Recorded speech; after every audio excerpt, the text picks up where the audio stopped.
How many positions would you say that Tennessee is truly upgraded from when looking ahead to this upcoming football season to where Tennessee was in 2023? There's a couple that we can think of right now. There might be more than you think. We're going to go through every single position, offensively and defensively. Stock up, stock down, all that and more. It's a Wednesday, Locked On Vols. You are Locked On Vols, your daily podcast on the Tennessee Volunteers. Part of the Locked On Podcast Network, your team every day.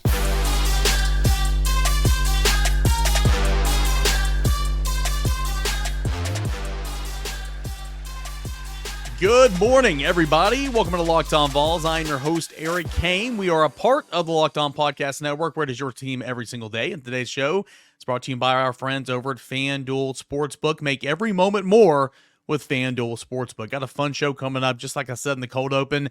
We're going to go offensively here in a couple minutes, defensively here in segment 2, and we're talking about upgrades. How many upgrades at every single position, when we look at that position room right now, would you say is better than that of where we left in 2023? It's an interesting little segment here, little mini series we're going to do here on today's show, plus Josh Ward coming up in segment number 3, little Ward Wednesday action.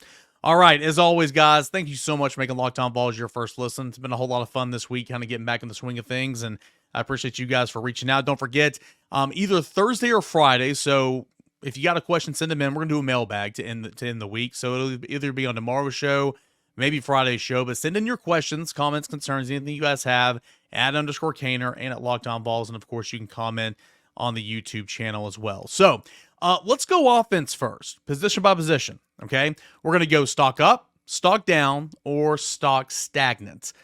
We do this bit over at VolQuest.com every single week during the football season, but I thought it'd be kind of fun to bring it here on the podcast right now. So we're going to start at quarterback. Joe Milton. A lot of people would just assume it's a stock up, and yes, you would assume right. I'm going to give it a stock up because I think Nico has a much, much, much higher ceiling. I think what Nico can do, expanding his game, expanding the pockets, can do a whole lot more than what Joe might have been limited towards in 2023. I think Nico can make more things happen. That does not mean to say that Nico is not going to make mistakes or have growing pains or, this, that, and the other, because I think he will as a first-year starter. But I do think that Tennessee can be better and will be better at that position because I think, as we'll speak on in a moment, I think the offensive line is going to be solid. I think the receivers are going to be better this year as well, and I think that plays a role into it. So I would say stock up for Tennessee at the quarterback position in 2024. Again, that's not to say that Joe Milton was awful. I think Joe Milton was in a tough spot. He had already pretty much lost his job here one time. Didn't work out at Michigan, was following in the footsteps of Hendon Hooker. That's tough. And he did not have a horrible year, despite what anybody wants to say. Was he fantastic? No, he was not. Was he dreadful? No, he was not. He was pretty solid overall in the grand scheme of things. But I still think, all things considered, Tennessee will have an upgrade at that position with Nico. So quarterback, stock up. Running backs, stock down. And that's not to say that I don't think Cam Seldon's going to be a beast, because I think he will be. And that's not to say that I don't have any faith in Dylan Sampson being RB1, because I do. I can't wait to see that tandem. Can't wait to see if Peyton Lewis works in there and he's the third, head to that monster potentially. Maybe he has that role that Dylan Sampson did in 2022. Maybe a guy on the roster, Khalifa Keith, maybe Deshaun Bishop, maybe somebody, whoever. But guys, Tennessee's been really good at running the football with Josh Heupel. I mean, Tennessee football put out a stat the other day, and let me go find it just so I don't mess it up. I think it's 3 straight seasons Tennessee football has rushed for over 2,500 yards. Yeah, that's incredible. 3 straight seasons. Tennessee just finished first in the SEC with 204.8 yards per game on the ground. That's first in the SEC, 9th in college football. Tennessee was 6th in the SEC in 2022. 6th in the SEC, 26th in college football. And in 2021, Tennessee was 2nd in the SEC and 11th in college football. Tennessee's been really good at running the football. And so when I say stock down here, that's just what I mean. Look at what Tennessee's done. And that does not mean that Tennessee won't continue to do that, but you're replacing guys. We talked about Jabari Small, who's done so much, 26 total touchdowns in his Tennessee career. Jalen Wright, who was fantastic this past year as a 1,000-yard rusher. You're replacing 2 pretty good backs. So for that reason alone, I'm going to say stock down right now, but I still expect Tennessee's run game to be superb in 2024. Tight ends. This is easy. Stock down. And I will say this, tremendous upside, both at the running backs with Dylan Sampson and Cam Seldon, of course, with Nico, but at the tight end position as well, because I think Ethan Davis is going to be a stud. And I like the addition of Holden Stays. It was so important, and Tennessee took care of business. But you got to go stock down simply because, in short, I got to speed it along here. In short, the tight end position is so critical to this offense. You guys have heard me say that so many times. If you're new to the show, you'll hear me say it again. The tight end position is so critical because you have to do literally everything. Hand in the dirt, in the slot, out wide, H-back, sometimes in the backfield as an RB. I mean, you've got to be this, that, and the other. You got to do so much. And Ethan Davis is very, very raw, and Holden Stays first year in the program. And you're replacing a guy, and McCallum Castles, who came over, did a great job, really productive in 1 year. And then, of course, Jacob Warren that could teach a master's class on the position in this offense. So just because of all the experience you're losing, specifically with Jacob Warren, right now, stock down, but so much upside. Like Josh Ward's going to say it here in a moment about Nico, or about, I believe, Lance Hurd. You got to prove it, right? So much upside. You got to prove it. That's how I view about, Ethan Davis as well. So, so much upside, but for right now, I'll say stock down. Wide receiver, stock up. Getting Brew McCoy back, a healthy Brew McCoy, that'll be huge. You're getting Squirrel White back, who had a really nice sophomore season. Okay. You are getting Dante Thornton back healthy, who started the breakout towards the end of last year. You got Chris Brazel from the transfer portal. You got guys who've been experienced in Chaz Nimrod, Caleb Webb. You're adding Mike Matthews, who's a 5-star into that mix, Braylon Staley. I mean, again, this wide receiver room is loaded. And Brew got hurt. Ramel Keaton was so inconsistent. Dante Thornton didn't show up last year. The receiver room outside of Dante Thornton was very discouraging last year. So for that reason alone, stock up, because I think these guys are going to be stacked coming into this year. Left tackle, John Campbell. This is on the assumption John Campbell's going to the right side. Left tackle, I will say again, as you'll hear Josh speak about it later in the show, stock down for right now, because Lance Hurd's got to come in and prove it. Lance Hurd's got to come in and show that he can play in this offense, and that he can be as good as his recruiting hype was when he was the number 1 overall recruit for LSU's 2023 cycle, when he was a former 5-star. And I think that he will. He's going to be a starting tackle, likely left tackle for this team. But for right now, and again, this is a lot of this just inexperience, right now, stock down, because we've seen John Campbell do it. Okay? I hope that makes sense. But tremendous upside. And the only reason I'm giving this a stock down right now is because we haven't seen it consistently. We talked about Lance Hurd and how many snaps he played as a true freshman. So he's gotten some playing time, but not a whole lot, if you will. So that's why I'll go stock down. Left guard, that's an easy stock down, because I have no clue who it's going to be. Andre Carrick played a little bit, got hurt. Ollie Lane played it whenever Tennessee was at full strength in 2023. He's gone to graduation. Could Sham Umarov slot in there and play it? Can Jackson Lampley play it? Can Dane Davis play it? I have no clue. Don't know about left guard right now, so that's stock down. Center and right guard are stock stagnant because they're the same players. You've got Cooper Mays and Javonte Spraggins. And then right tackle, I'm going to say, is a stock up, because John Campbell needs to stay on the field, but John Campbell is replacing Gerald Mincy and J.J. Crawford, both of who kind of played in a rotation there at right tackle, along with Dane Davis. But John Campbell's a pretty good player when he's on the field. And so that will be a stock up. Again, a lot of these stock downs are just simple inexperience. And, how do you fix that? You go play, and they're going to play. But in review right here, if you're watching on YouTube, don't look at the defensive part of this graphic, because we're going to get to that in a moment. If you're listening, well, I'm not going to say it, but we'll get the defense in a moment. But if you're watching on YouTube, again, in review, quarterback, stock up, because that's how much hype I have in Nico, and I'm sure you are as well. Running back group, stock down, simply because of how great, not good, but great Tennessee has been the last 3 years running the football. And outside of Tyon Evans there for a little bit in 2021, it's been with those two dudes who have just left the program. So for that reason alone, it's stock down, but I can't wait to see the tandem of Dylan Sampson and Cam Seldon. Tight end, stock down. Got 2 new guys, got to learn how to do it. Left tackle, stock down. Lance Hurd, you heard? I think he's got tremendous potential to be great, but he hadn't played an awful lot. So, again, just got to go out there and play. Left guard is stock down, because I have no clue who's going to play left guard right now. Center and right guard is stock stagnant, because they're the same players. And the right tackle is John Campbell flipping over, and that is stock up when you compare that to Gerald Mincy and to some other guys like Jeremiah Crawford. All right, when we come back, we'll take a look at defensive football for Tennessee. Stock up, stock down, stock stagnant. Where do I think about each and every position where we stand right now compared to 2023? That and a whole lot more is coming up next right here on Locked On Vols. Tell you guys about our friends over at FanDuel Sportsbook. The NFL regular season, it is wrapping up. There's no better time to get in on all that action than right now over at America's #1 sportsbook. In fact, I should have just said football season because, Championship Saturday is coming up in just a couple of days. Division round's over, wild card weekend's over, and you don't want to miss any more time that you can put some coin in your pocket over at FanDuel Sportsbook than right now in the NFL season today. New customers can get $150 in bonus bets guaranteed when you place a $5 bet. That's $150 win or lose. It's guaranteed over at FanDuel Sportsbook. Play today on the safe, secure, super easy to use app where you can find same game parlays. You can find popular parlays in the Parlay Hub. You can find all these different ways that you can bet on football games in the new Explore tab and a whole lot more. It's over at FanDuel.com/lockedon. FanDuel.com/lockedon. FanDuel.com/lockedon. FanDuel is America's #1 sportsbook.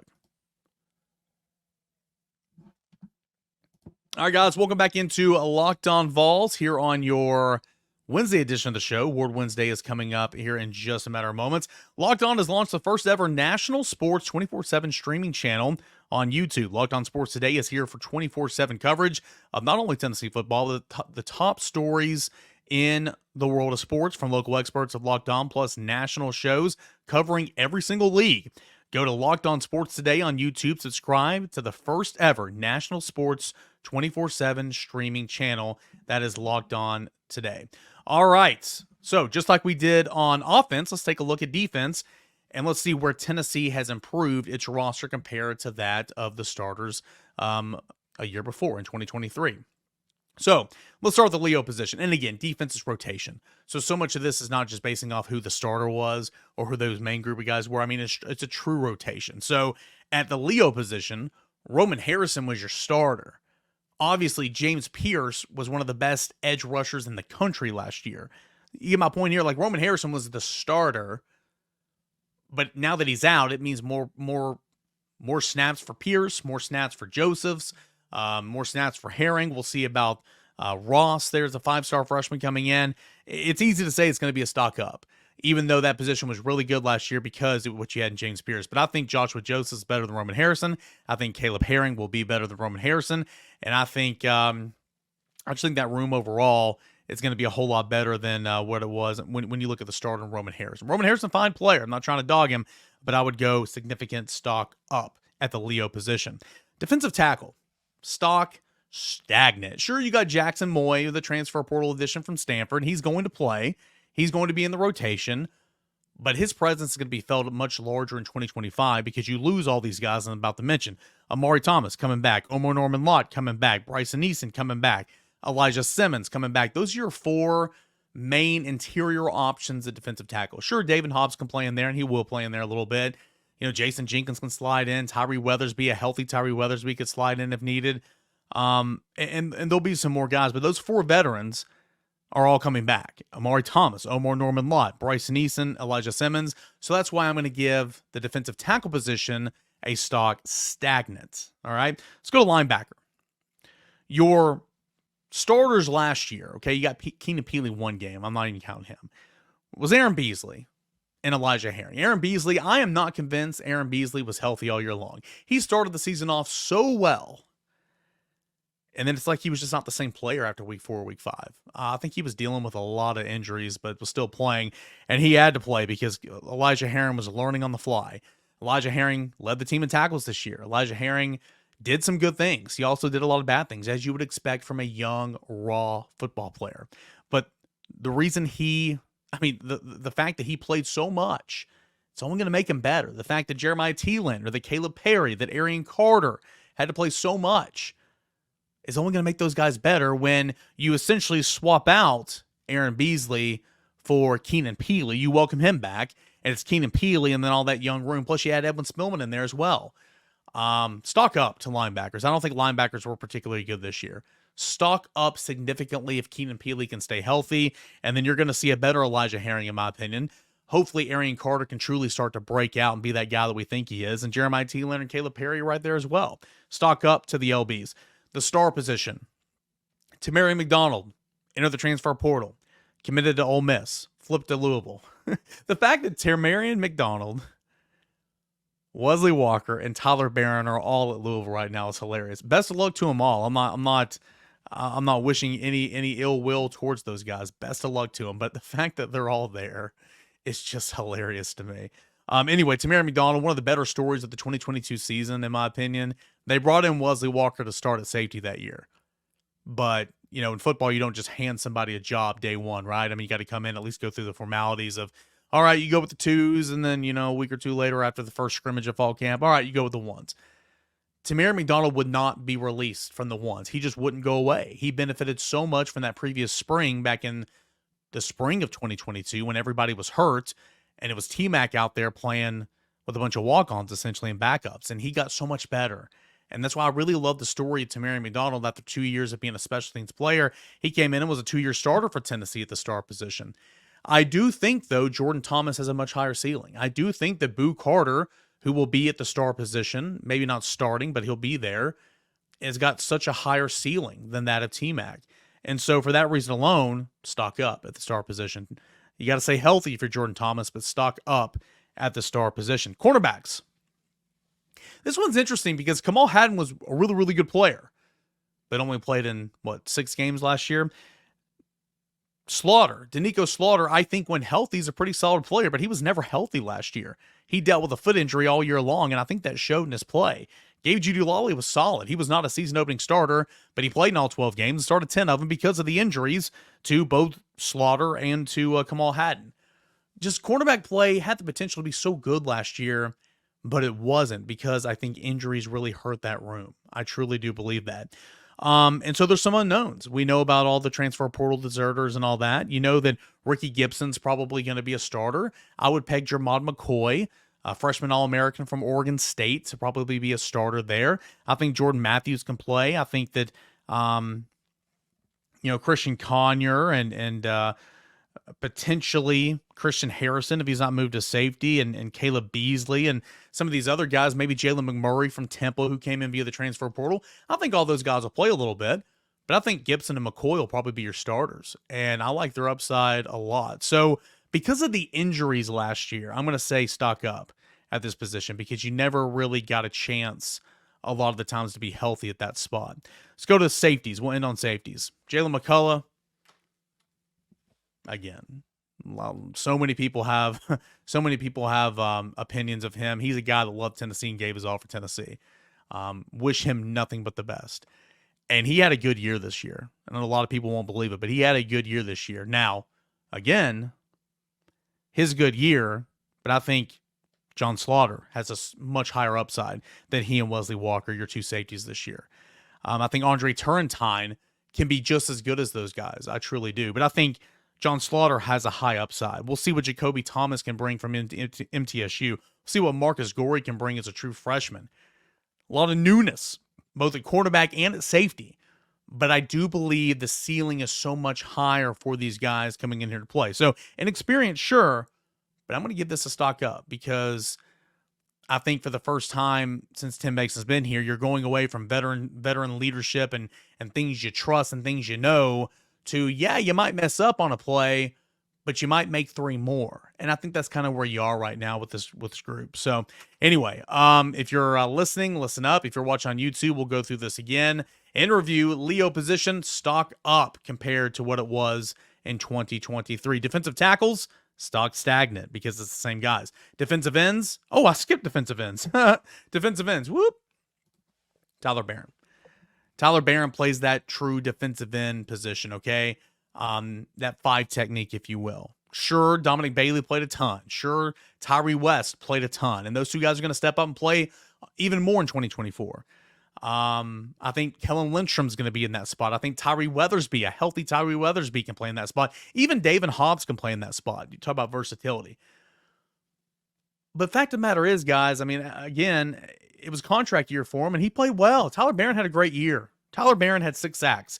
That is a really, really good year in the SEC. So from where you were, and again, knowing that it's a rotational position, but from where you were with the production of 6 sacks, I think you can replace it. But I mean, I'm going to go stock down here because he had that type of year, and that's the year you always knew he could have in Tyler Barron, but you were just kind of waiting on. So for a defensive end, I will say stock down. So again, in review, as we try this again, because I skipped over a position. Leo, stock up. Defensive tackle, stock stagnant. Defensive ends, I'll go stock down. Linebackers, stock up. Star position, stock up. Cornerbacks, stock up. Safeties, stock up. So you might be saying, well, Eric, there's a whole lot of inexperience, especially in the back end of the defense, whereas there's inexperience over there on offense, and you gave those stock downs, but you gave these guys on defense stock up. Well, the fact of the matter is, defensively, again, it's way more of a rotation. Offensively, it's a system, it's a tempo, there's a way of doing it. And I think it takes a little while to truly get that, and then you flourish. So that'd be my key differences there. All right. Would love to hear your feedback. What do you consider stock up, stock downs, or stock stagnants? Let me know at _Canner. Hey, Josh Ward is coming up next for a little Ward Wednesday action. That is coming up next right here on Locked On Vols.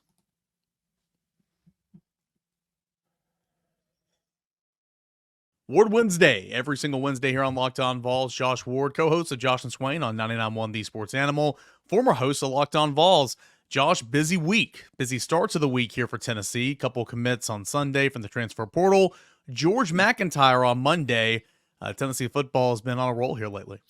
Yeah, how about it for Tennessee and Tennessee fans to keep up? And McIntyre, I think, was the biggest headline, created the most excitement with him being a highly touted quarterback, projected 5-star in the upcoming class. Lance Hurd is actually kind of old news if you've really been following it, but even people who follow it every day were waiting on Lance Hurd to say that he's coming. Even if we were saying every day he's coming, he's going to be at Tennessee, understandably fans want to hear it from the player himself, and he said it, and that's the immediate impact. He is likely the left tackle for Tennessee. That position matters very much. So overall, a very good run for Tennessee, and adding Moy on the defensive line to provide depth at a very important position. Tennessee's had a good 48, 72 hours here. Somebody on the Monday Night Chat over at VolQuest.com was joking with me and said, is it any coincidence that all this good things happen for Tennessee when Kaner's out of the country? And my rebuttal was, technically, two of those guys were in the boat for a long time before. Jackson Moy was the only one that was kind of new. But speaking of him, I mean, it's an experienced guy. I think the bigger thing for him and Moy, formerly of Stanford, was going to look at Washington, and then that coaching staff left and went to Alabama, of course, and then came to Tennessee and ended up committing when he left. Productive players, high snap counts in 2 years. If you look at his, snap counts at Pro Football Focus, he won't have those high snap counts here, especially this year. But a guy that has 2 years will play an impact this year, but will have a major impact in 2025 when you lose Elijah Simmons, Amari Thomas, Omar Norman Lott, Bryson Easton. You're gonna have a guy that's can step in and kind of lead that defensive tackle group. Yeah, Tennessee has needed multiple years of eligibility to be added on both sides of the ball on the lines of scrimmage. So Lance Hurd offers that. Let's say he hits his potential. You have him for the next 2 years with him being draft eligible after his third season. And then Tennessee really needs defensive line help. If you look at this 24 class that just signed, Eric, I think the biggest question out of it is interior defensive linemen. So having Moy come in with multiple years, that helps answer at least one question of who can play for Tennessee in 2025. And I know things can change and players can move. Right now, anybody can transfer anywhere, anytime, but that can play to Tennessee's advantage. Right now, you have to project with what you know, and Tennessee knows that it can count on these guys for the next couple of seasons. So there's the immediate 2024 help. But on offense, if we're talking about Hurd, Tennessee is also projecting to have Nico for 2 more seasons. So it's, think about it, the 23 class. If Tennessee had added Hurd in it, we would have spent so much time talking about, hey, they just got a 5-star quarterback and a 5-star offensive tackle to protect him. What a great combination. It plays out that way. It's just a delayed start time for Lance Hurd. Yeah, and that kind of brings me to this question. Where should we kind of value the hype into realistic expectations, I guess? And I know that's tough when you're talking about fans, listen to a fan show. But you got Lance Hurd that was the top overall signee of that class in 23 for LSU. Got a little bit of action last year, but was primarily a backup. So much potential, so much you like, all that recruiting hype, knowing that he played a little bit, but not a lot last year. Where should we kind of have those measured expectations a little bit? Like, well, hey, just like with Nico next year, there's going to be some learning curves there, but it's a guy that has unlimited potential. And again, like you said, a guy that's going to be here for a couple of years. Yeah, I've wondered the same. Like, what is fair to say about him considering he still has to prove it? And I have felt it necessary to add in Lance Hurd has to prove what we're talking about him being capable of doing.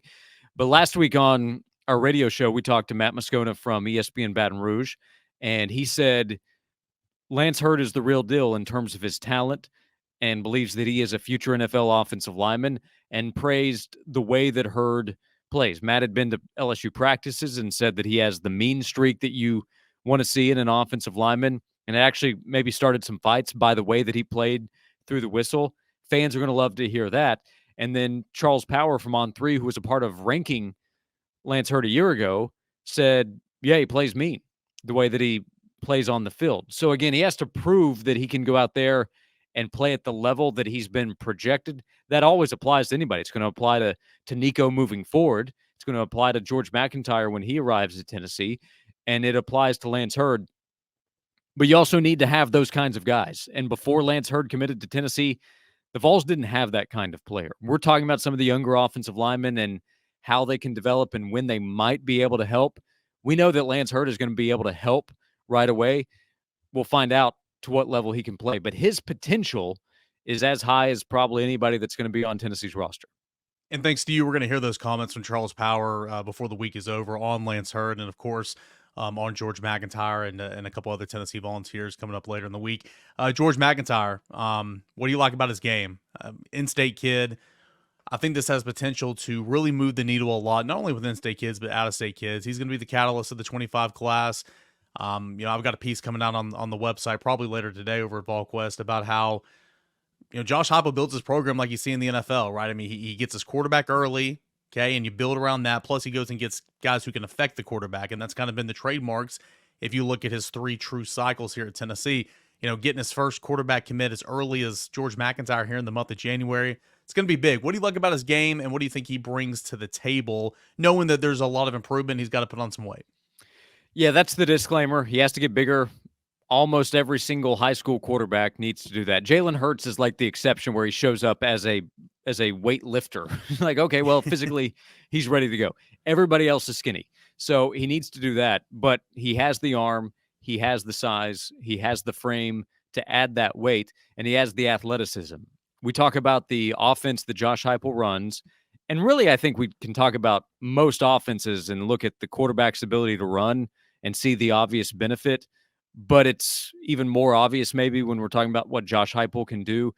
When we discuss Nico's ability within the offense, what he showed against Iowa, his ability to run the football and make plays that way will help. The athleticism of George McIntyre will come into play as well.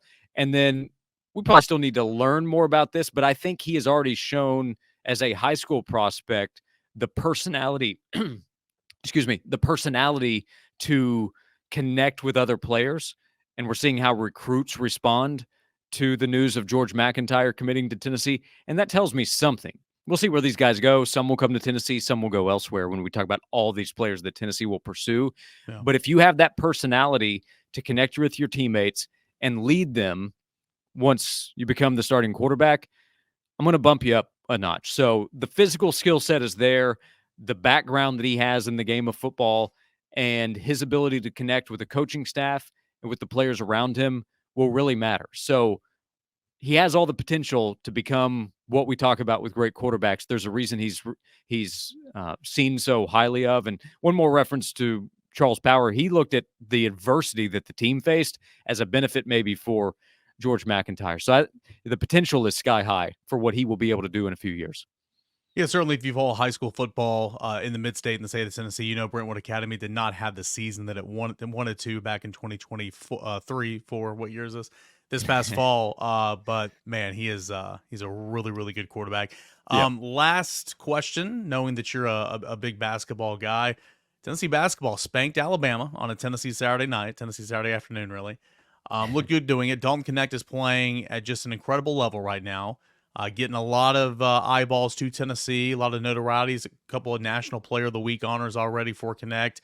No midweek game this week, but we'll be in Memorial or at Vanderbilt on Saturday. And what should we expect for Tennessee at Vanderbilt, and how good is Dalton Connect really right now? I mean, he kind of hit that slump a little bit a couple weeks ago, and I think he might have been injured just a tad bit, kind of working through that.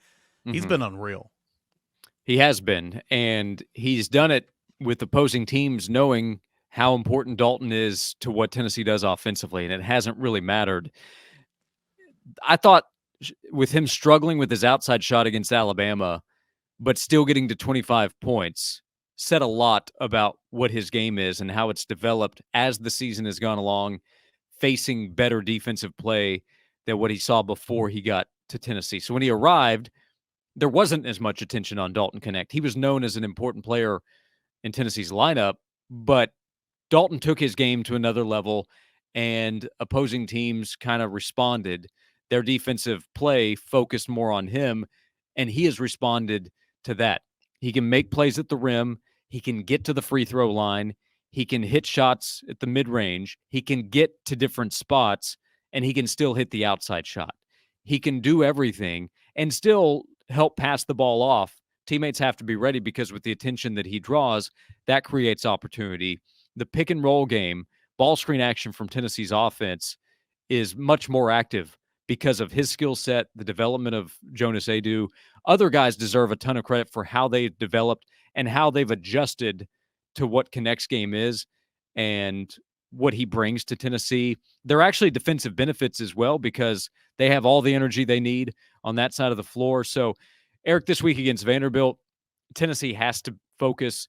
Vanderbilt is not a good team at all. They have really struggled. But against a couple of good teams, they've come close. And they will look at this game as, hey, we've got a top 10 team coming in, a top 5 team. Let's upset them. Let's pull off the upset here, and this can kind of make our season. As long as Tennessee is locked in and shoots well enough and plays as active as it can on the defensive end, Tennessee should win by double digits without too much trouble. I think Tennessee's the real deal in terms of its potential. I think the Final Four talk is fair. They have to do all the work to get there, and they have a lot of games to be played, and you never know about injuries.